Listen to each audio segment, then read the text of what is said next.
पाकिस्तान को अब सिर्फ भारतीय मिसाइलों या फाइटर जेट से नहीं बल्कि हिंदुस्तान के एक नए तारे से डर लगने लगा है।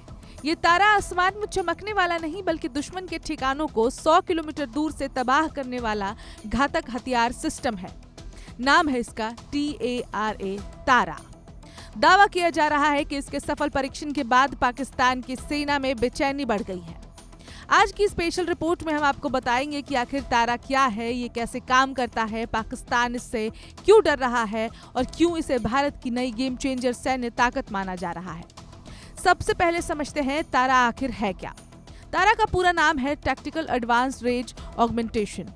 आसान भाषा में समझे तो ये एक ऐसा सिस्टम है जो पुराने और सामान्य बमों को स्मार्ट ग्लाइडिंग वेपन में बदल देता है। यानी अब भारतीय वायुसेना को दुश्मन के बेहद करीब जाकर हमला करने की जरूरत नहीं पड़ेगी। हाल ही में ओडिशा के तट पर इसका सफल परीक्षण किया गया। जानकारी के मुताबिक भारतीय वायुसेना के Su-30 MKI फाइटर जेट से लगभग 450 किलो के पारंपरिक बम के साथ तारा सिस्टम को छोड़ा गया।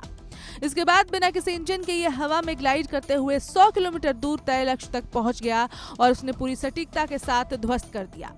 यही इसकी सबसे बड़ी ताकत मानी जा रही है। तारा से लैस बम दुश्मनों की सीमा में गहराई तक हमला कर सकते हैं, जबकि भारतीय फाइटर जेट दुश्मन के एयर डिफेंस जोन से काफी दूर रहेंगे।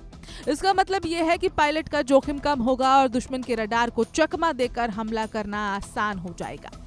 विशेषज्ञों का कहना है कि पाकिस्तान को सबसे ज्यादा डर इसी क्षमता से है, क्योंकि भारत और पाकिस्तान के बीच तनाव की स्थिति अब भारतीय फाइटर जेट्स को सीमा पर जाकर जोखिम लेने की जरूरत नहीं होगी।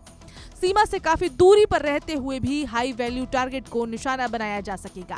तारा का डिजाइन मॉड्यूलर बताया जा रहा है, यानी इसे अलग अलग वजन आकार के बमों के साथ इस्तेमाल किया जा सकता है। इसमें विंग्स, कंट्रोल सिस्टम और सैटेलाइट आधारित गाइडेंस तकनीक दी गई है जो बम को तय लक्ष्य तक सटीक तरीके से पहुंचाती है। भारत के लिए इसकी सबसे बड़ी उपलब्धि ये भी मानी जा रही है कि ये पूरी तरह स्वदेशी तकनीक पर आधारित है। पहली ऐसी क्षमता के लिए भारत को विदेशी हथियारों पर निर्भर रहना पड़ता था, लेकिन अब DRDO ने देश में ही ऐसी तकनीक विकसित कर ली है। इससे उन चुनिंदा देशों की सूची में भारत शामिल हो गया है जिनके पास अपनी ग्लाइड वेपन किट मौजूद है। रक्षा विशेषज्ञ ये भी मानते हैं कि भविष्य की जंग सिर्फ महंगे हथियारों से नहीं जीती जाएगी। कम लागत वाले लेकिन सटीक हथियार निर्णायक भूमिका निभा सकते हैं। दुनिया ने हाल के संघर्षों में देखा है कि छोटे ड्रोन और सस्ते हथियार भी सैन्य ताकतों को भारी नुकसान पहुंचा सकते हैं। ऐसे में तारा भारत की नई सैन्य रणनीति का अहम हिस्सा माना जा रहा है। सबसे बड़ी बात यह है कि यह सिस्टम सिर्फ मारक क्षमता नहीं बढ़ाता बल्कि युद्ध की रणनीति भी बदल सकता है।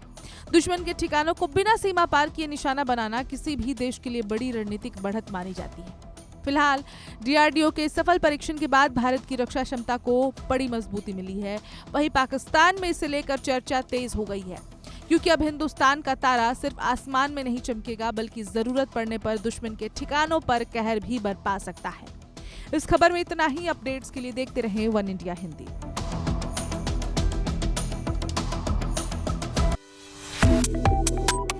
Subscribe to One India and never miss an update.